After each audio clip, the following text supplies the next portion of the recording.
मैं विजय सर, श्रद्धा intermediate college कचनार राजतला वाराणसी से कक्षा 11 हिंदी के शिवा शौर्य के दूसरे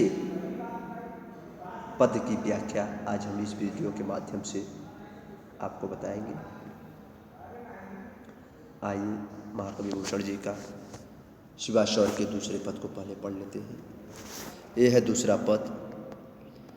आइए पढ़ते हैं। बाने फहराने घराने घंटा गजन के, नाही ठहराने राव राने देश देश के, नग बहराने ग्राम नगर पराने, सुनी बाजन निशाने शिवराज नरेश के, हाथिन के हौदा उकसाने कुंभ कुंजर के, भवन के भजाने अली छूटे लटके सके, दल के दरारत कमट करारे फूटे, केरा के सेपात बिहराने फन से सके। यह है पद। इसमें कुछ कठिन शब्द भी है, आइए हम इसको देख लेते हैं। यह है शब्दार्थ, कुछ कठिन शब्दार्थ है। जैसे बाने माने होता है झंडे, घराने माने बहुत अधिक ध्वनि से बजने लगे अर्थात तीव्र ध्वनि, भराने माने टूट गए या टूट टूट करके बिखर गए, पराने माने भागने लगे अर्थात जो आवाज़ को सुन करके भागने लगते हैं, कुंभ माने हाथी का मस्तक अर्थात यहाँ कहने का तात्पर्य कि जब हाथी बहुत मदमस्त होती है तो उसके कटपटी से एक तरल पदार्थ निकलता है, जो कि पहले वीडियो में मैं बता चुका। कुंजर माने हाथी होता है। दरारंत माने धक्कों से अर्थात जब हाथियाँ आगे बढ़ती है तो दो हाथियों के आपस में धक्का मुक्की उठते जो रगड़ होता है उसको कहते हैं। कमठ माने कछुआ होता है। करारे माने कठोर, जो कछुओं के ऊपर का जो पीठ होता है वह बहुत कठोर होता है। बीराने माने फट गए, शेषनाग का जो फल होता है वो फट गया। आइए इसका संदर्भ देखते हैं। पहले वीडियो में संदर्भ बताया है, इसमें भी देख लीजिए। प्रस्तुत पद्यखंड हमारी पाठ्य पुस्तक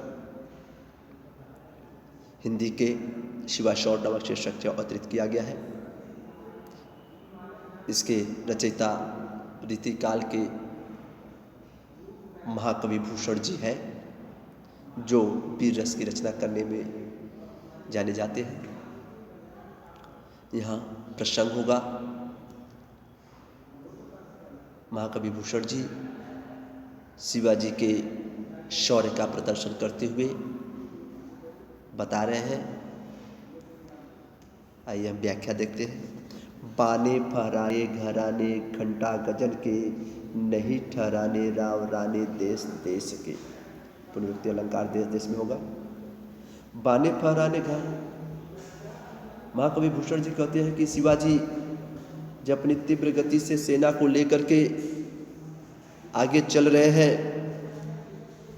वे अपनी विजय के पताका को फहराते हुए आगे की तरफ बढ़ रहे हैं और घंटा गजन के, और जब तीव्र गति से उनकी सेना आगे बढ़ रही है तो हाथियों के गले में बंधे हुए जो घंटे हैं इतनी तीव्र गति की आवाज़ करने लगती है कि उस आवाज़ को सुन करके नहीं ठहराने राव राने देश देश के, विभिन्न देशों के लोग जो राजा महाराजा थे वह शिवाजी के सेना के आगे नहीं ठहर पाते हैं, वे भाग जाते हैं। नग बने पहाड़ होता है, उनकी सेना इतनी तीव्र गति से आगे बढ़ रही है कि आसपास के जितने भी पहाड़ पर्वत हैं वह टूट टूट करके बिखर बिखर के गिरने लगते हैं। ग्राम नगर पराने सुनी बाजन निशाने शिवराज नरेश। शिवाजी के सेना के अंदर बजने वाले निशान अर्थात नगाड़ों की आवाज़ को सुन करके गांव के गांव अपने गांव को छोड़ छोड़ करके भागने लगते हैं कि शिवाजी की सेना इधर ही चली आ रही है। हाथिन के हौदा उकसाने, और शिवाजी की सेना की जो हाथियां हैं इतनी तीव्र गति से आगे बढ़ रही हैं कि उनके पीठ पर जो झूला है बंधा हुआ है, झूला बंधा हुआ है राजाओं के बैठने के लिए, वह झूला जो होता है ढीला पड़ जाता है। और कुंभ कुंजर के, और कुंभ माने होता है मस्तक, हाथियों के कनपटी से एक तरल पदार्थ निकलता है जिसे मद कहते हैं, वह बड़ा ही सुगंधित होता है। उस पर भौरे बैठे हुए हैं, लेकिन भवन के बजाने वाली छूटी लटके, लेकिन सेना इतनी तीव्र गति से आगे बढ़ रही है, हाथियां इतनी तीव्र गति से आगे बढ़ रही है कि भौरे उस कनपट्टी पर नहीं बैठ पा रहे हैं, जिसके कारण वह अपने वन प्रदेश की तरफ अर्थात अपने घर की तरफ वन प्रदेश में अर्थात वनों में भाग रहे हैं। उनके भौरे जब उनके कनपटी से जब भाग रहे हैं, नहीं बैठ पा रहे हैं, तो वे हवा में बिखरे हुए इस प्रकार दिखाई दे रहे हैं जैसे लगता है कि शिवाजी तेजी से आगे बढ़ रहे हैं। उनके खुले हुए बाल हवा में क्या हो रहे हैं, लहरा रहे हैं।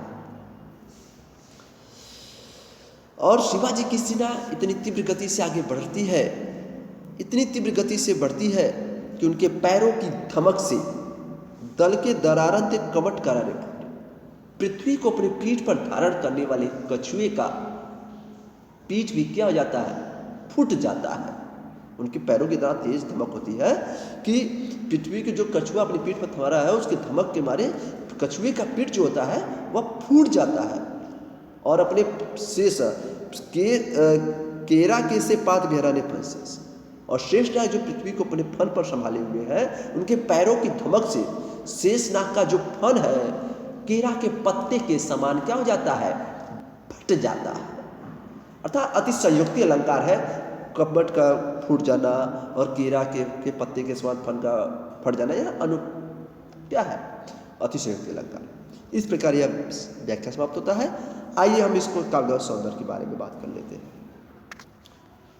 यह है काव्य सौंदर्य। भाषा ब्रज है, छंद मनहर कवित्व है, रस वीर रस होगा, अलंकार अतिशयोक्ति अलंकार भी बताया है, पुनरुक्ति प्रकाश भी बताया है, जगह जगह अनुप्रास अलंकार भी है, शैली मुक्तक होगा, गुण ओज है क्योंकि वीर प्ररचना है इसलिए चली है। इस तरह से शिवाशौर के दूसरे पद की व्याख्या यहाँ पर समाप्त होती है। धन्यवाद।